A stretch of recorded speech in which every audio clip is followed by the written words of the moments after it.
Dear colleagues, I stand before you as lives continue falling apart in the Gaza Strip, torn apart in the most brutal and devastating ways. I stand before you as more than 35,000 Palestinians have been killed, 80,000 have been maimed, 2 million have been displaced, and everything has been destroyed. No words can capture what such loss and trauma signifies for Palestinians, their families, communities, and for our nation as a whole. As Palestinians in Gaza have been pushed to the very edge of the Strip, to the very brink of life, and in the ever-narrowing space they are besieged in, bombs and bullets continue hunting them down.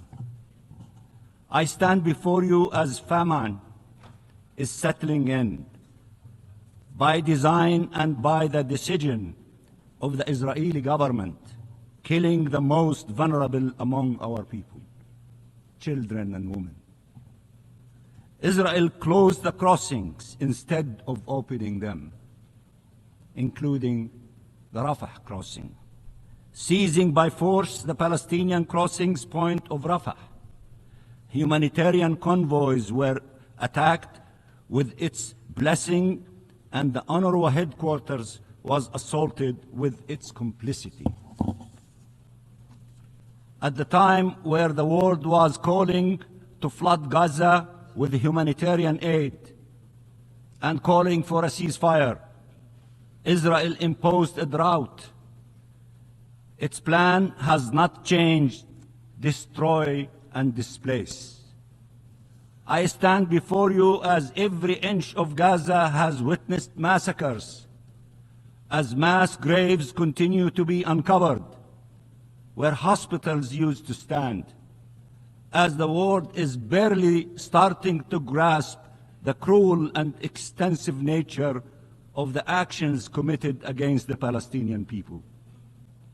I stand before you as the Israeli Prime Minister is ready to kill thousands more to ensure his political survival, as he openly declares the Palestinian state is an existential threat, and together with his co-conspirators continues, 76 years after the Nakba, to try and finish the job. Israel's war is against the Palestinian people as a whole. Its occupation forces and settlers kill daily in the West Bank, including East Jerusalem. Its bulldozers displace Palestinian communities and demolish Palestinian homes everywhere. I have heard many praise the resilience of the Palestinian people, and we are resilient. But no nation, no family, no person should have to endure such suffering for so long. Such injustice, from birth to premature death, one generation after the other. No parents should know. It's Eurovision Day here in Malmo in Sweden, and already the atmosphere feels more tense than any of the to suffer in their flesh what Palestinian children are experiencing. As we speak, 1.4 million Palestinians in Rafah wonder if they will survive today, and wonder where to go next. There I have stood hundreds of times before at this podium, but never for a more significant vote than the one about to take place, a historic one. We faced and continue to face attempts to push us out of geography and out of history, but by forcible displacement, subjugation, or death, or to say it in even clearer terms, by ethnic cleansing, apartheid, or genocide.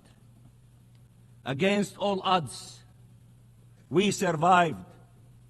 Our flag flies high and proud in Palestine and across the globe and on the campus of Columbia University. It has become a symbol raised by all those who believe in freedom and its just rule. It is true that we will not disappear, but the lives lost cannot be restored. The marks, visible and invisible, left by this horrific assault that has yet to end on bodies and souls, on families and communities, on each single Palestinian in the Gaza Strip can never be truly conveyed. We did not write the UN Charter. We did not enact international law. We just demanded to see them applied to us, and have been until now denied their protection. As the campaign to displace and destroy the Palestinian people reaches its ultimate levels, you can decide to stand by the right of a nation to live in freedom and dignity on its ancestral land, to stand with peace, which requires the recognition of our rights, not their continued denial. The day will come where Palestine will take its rightful place among the community of free nations. Occupation and colonialism and death and destructions are not our fate. They are imposed on us, but freedom is our sole destiny to it. If you do not support our freedom, you do not support peace. Our right to self-determination, to independent statehood, to membership of these United Nations cannot be subject to an Israeli veto. They are not up for negotiations. They are our inherent rights as Palestinians. Israel is clear that it wants to destroy Palestinian statehood. What does it mean to be for the two-state solution if you allow for the destruction of the Palestinian state? To preserve future Palestinian generations from the scourge of occupation and war as foreseen by the Charter.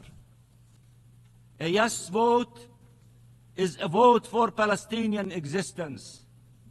It is not against any state, but it is against the attempts to deprive us of our state.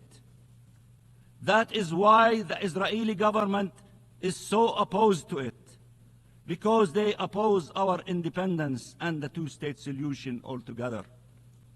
It is an investment in peace and thus empowers the forces of peace. How can anyone explain that Israel was admitted to the United Nations 75 years ago on the power of a resolution that foresaw two states, and without awaiting an end of the conflict, and while continuing to deny our rights and our existence, and that the state of Palestine, 75 years later, is still required to wait and remains met by a closed door, preventing it from being admitted to this organization.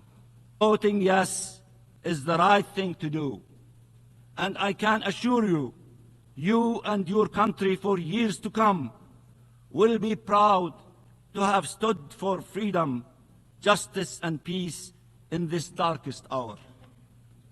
As everyone is saying, free Palestine, and peace for all. And I repeat, free Palestine, and vote yes for the resolution, and I thank you so much.